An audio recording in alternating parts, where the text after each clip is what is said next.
ಮೊದಲನೇದಾಗಿ ನಾನು ಬಿಜೆಪಿಯವರ ನೈತಿಕತೆಯನ್ನ ಪ್ರಶ್ನೆ ಮಾಡ್ಲಿಕ್ಕೆ ಬಯಸ್ತೇನೆ. ಯಾಕಂತಂದ್ರೆ ಮನರೇಗಾದಿಂದ ಮಹಾತ್ಮ ಗಾಂಧೀಜಿಯವರ ಹೆಸರನ್ನ ತೆಗೆದಂತವ್ರು ಮಹಾತ್ಮ ಗಾಂಧೀಜಿಯವರ ಸ್ಟ್ಯಾಚ್ಯೂ ಕೆಳಗಡೆ ಕುತ್ಕೊಂಡು ಪ್ರತಿಭಟನೆ ಮಾಡ್ತಾ ಇದ್ದಾರೆ ಅಂತಂದ್ರೆ ಇದೊಂಥರ ಹಾಸ್ಯಾಸ್ಪದ ಅಂತ ಹೇಳಲಿಕ್ಕೆ ಬಯಸ್ತೇನೆ.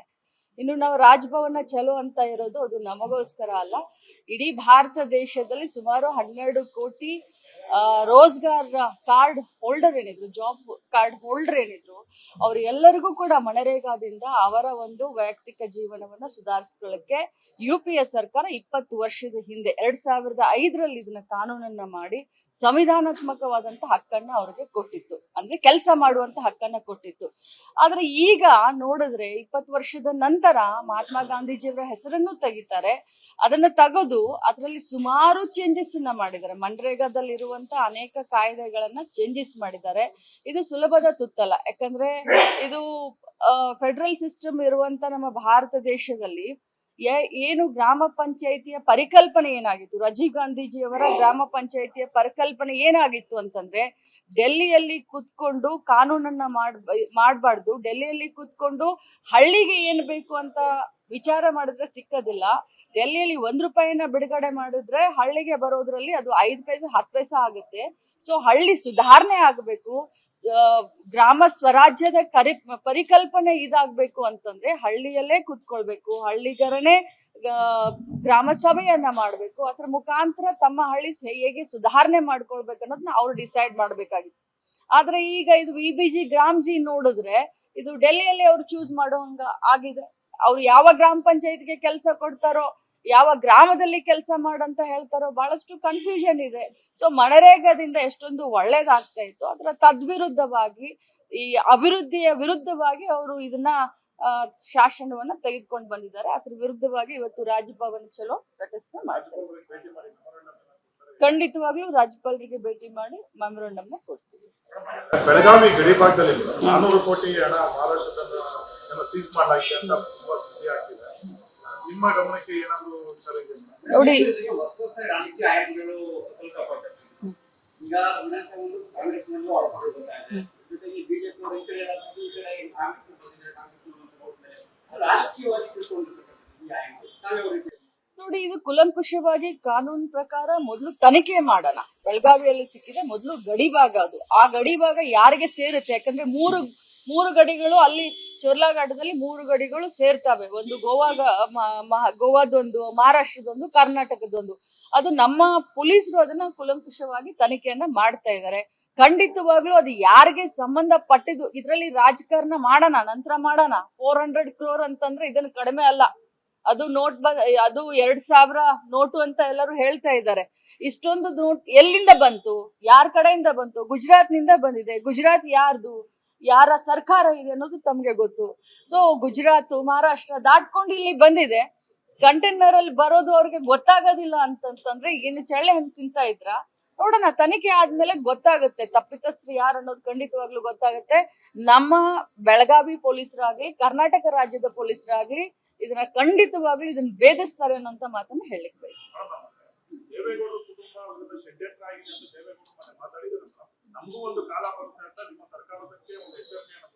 ದೇವೇಗೌಡರು ಬಹಳಷ್ಟು ಹಿರಿಯರು, ಅವರ ಮಾತಿಗೆ ನಾನೇನು ಮಾತಾಡೋದಿಲ್ಲ. ಬಟ್ ಯಾರ ವಿರುದ್ಧ ಯಾರು ಷಡ್ಯಂತ್ರ ಮಾಡಿಲ್ಲ.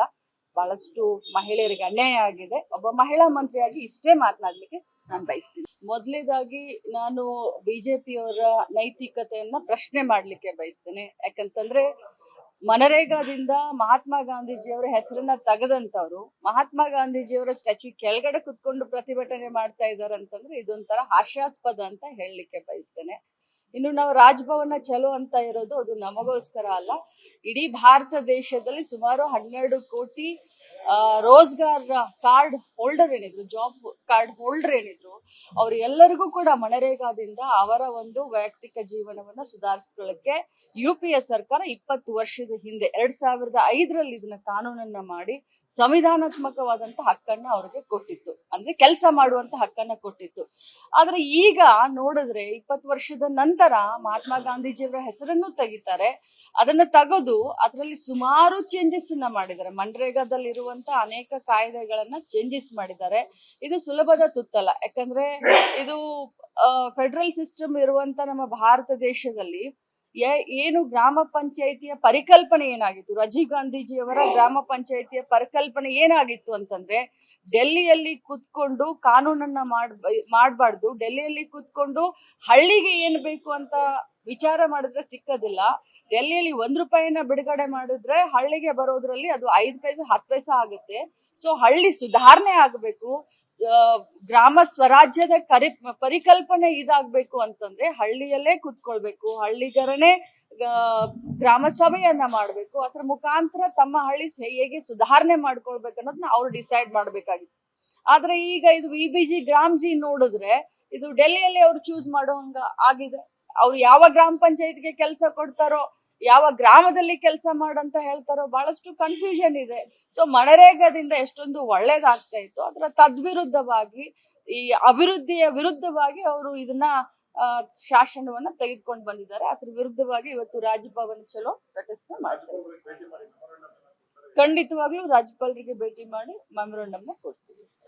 ಬೆಳಗಾವಿ ಗಡಿ ಭಾಗದಲ್ಲಿ 400 ಕೋಟಿ ಹಣ ಮಹಾರಾಷ್ಟ್ರದನ್ನ ಸೀಸ್ ಮಾಡಲಾಗಿದೆ ಅಂತ ತುಂಬಾ ಸುದ್ದಿ ಆಗ್ತಿದೆ. ನಿಮ್ಮ ಗಮನಕ್ಕೆ ಏನಾದ್ರು ಚಾಲೆಂಜ್ ನೋಡಿ, ಹೊಸ ರಾಜಕೀಯ ಆಯ್ಕೆಗಳು ಕೊಟ್ಟಿದ್ದಾರೆ. ಈಗ ವಿನಾಕಾರಣ ಕಾಂಗ್ರೆಸ್ನಲ್ಲೂ ಆರೋಪಗಳು ಬರ್ತಾ ಇದೆ. ಜೊತೆಗೆ ಬಿಜೆಪಿ ಅವರು ಈ ಕಡೆ ಈ ಕಡೆ ರಾಜಕೀಯವಾಗಿ ತಿಳ್ಕೊಂಡಿರ್ತಕ್ಕಂಥದ್ದು ಈ ಆಯ್ಕೆ. ನೋಡಿ, ಇದು ಕುಲಂಕುಷವಾಗಿ ಕಾನೂನು ಪ್ರಕಾರ ಮೊದಲು ತನಿಖೆ ಮಾಡೋಣ. ಬೆಳಗಾವಿಯಲ್ಲಿ ಸಿಕ್ಕಿದೆ ಮೊದಲು ಗಡಿ ಭಾಗ, ಅದು ಆ ಗಡಿ ಭಾಗ ಯಾರಿಗೆ ಸೇರುತ್ತೆ? ಯಾಕಂದ್ರೆ ಮೂರು ಗಡಿಗಳು ಅಲ್ಲಿ ಚೋರ್ಲಾಘಾಟದಲ್ಲಿ 3 ಗಡಿಗಳು ಸೇರ್ತಾವೆ. ಒಂದು ಗೋವಾದೊಂದು, ಮಹಾರಾಷ್ಟ್ರದೊಂದು, ಕರ್ನಾಟಕದೊಂದು. ಅದು ನಮ್ಮ ಪೊಲೀಸರು ಅದನ್ನ ಕುಲಂಕುಷವಾಗಿ ತನಿಖೆಯನ್ನ ಮಾಡ್ತಾ ಇದ್ದಾರೆ. ಖಂಡಿತವಾಗ್ಲೂ ಅದು ಯಾರಿಗೆ ಸಂಬಂಧಪಟ್ಟಿದ್ದು, ಇದ್ರಲ್ಲಿ ರಾಜಕಾರಣ ಮಾಡೋಣ, ನಂತರ ಮಾಡೋಣ. 400 crore ಅಂತಂದ್ರೆ ಇದನ್ನು ಕಡಿಮೆ ಅಲ್ಲ. ಅದು ಅದು 2000 ನೋಟು ಅಂತ ಎಲ್ಲರೂ ಹೇಳ್ತಾ ಇದ್ದಾರೆ. ಇಷ್ಟೊಂದು ನೋಟ್ ಎಲ್ಲಿಂದ ಬಂತು, ಯಾರ ಕಡೆಯಿಂದ ಬಂತು? ಗುಜರಾತ್ ನಿಂದ ಬಂದಿದೆ. ಗುಜರಾತ್ ಯಾರ್ದು, ಯಾರ ಸರ್ಕಾರ ಇದೆ ಅನ್ನೋದು ತಮ್ಗೆ ಗೊತ್ತು. ಸೊ ಗುಜರಾತ್, ಮಹಾರಾಷ್ಟ್ರ ದಾಟ್ಕೊಂಡು ಇಲ್ಲಿ ಬಂದಿದೆ. ಕಂಟೈನರ್ ಅಲ್ಲಿ ಬರೋದು ಅವ್ರಿಗೆ ಗೊತ್ತಾಗೋದಿಲ್ಲ ಅಂತಂದ್ರೆ ಏನು ಚಳ್ಳೆ ಹಣ್ಣು ತಿಂತಾ ಇದ್ರ? ನೋಡೋಣ, ತನಿಖೆ ಆದ್ಮೇಲೆ ಗೊತ್ತಾಗುತ್ತೆ ತಪ್ಪಿತಸ್ಥರು ಯಾರು ಅನ್ನೋದು ಖಂಡಿತವಾಗ್ಲೂ ಗೊತ್ತಾಗುತ್ತೆ. ನಮ್ಮ ಬೆಳಗಾವಿ ಪೊಲೀಸರಾಗ್ಲಿ, ಕರ್ನಾಟಕ ರಾಜ್ಯದ ಪೊಲೀಸರಾಗ್ಲಿ ಇದನ್ನ ಖಂಡಿತವಾಗ್ಲೂ ಇದನ್ನ ಭೇದಿಸ್ತಾರೆ ಅನ್ನೋಂತ ಮಾತನ್ನ ಹೇಳಲಿಕ್ಕೆ ಬಯಸ್ತಾರೆ. ದೇವೇಗೌಡರ ಕುಟುಂಬ ಷಡ್ಯಂತ್ರ ಆಗಿದೆ ಅಂತ ದೇವೇಗೌಡರು ಮಾತಾಡಿದ್ರು. ನಮಗೂ ಒಂದು ಕಾಲ ಬರುತ್ತೆ ಅಂತ ನಿಮ್ಮ ಸರ್ಕಾರಕ್ಕೆ ಒಂದು ಎಚ್ಚರಿಕೆಯನ್ನು ಕೊಟ್ಟಿದ್ದಾರೆ. ದೇವೇಗೌಡರು ಬಹಳಷ್ಟು ಹಿರಿಯರು, ಅವರ ಮಾತಿಗೆ ನಾನೇನು ಮಾತಾಡೋದಿಲ್ಲ. ಬಟ್ ಯಾರ ವಿರುದ್ಧ ಯಾರು ಷಡ್ಯಂತ್ರ ಮಾಡಿಲ್ಲ. ಬಹಳಷ್ಟು ಮಹಿಳೆಯರಿಗೆ ಅನ್ಯಾಯ ಆಗಿದೆ. ಒಬ್ಬ ಮಹಿಳಾ ಮಂತ್ರಿಯಾಗಿ ಇಷ್ಟೇ ಮಾತನಾಡ್ಲಿಕ್ಕೆ ನಾನು ಬಯಸ್ತೀನಿ.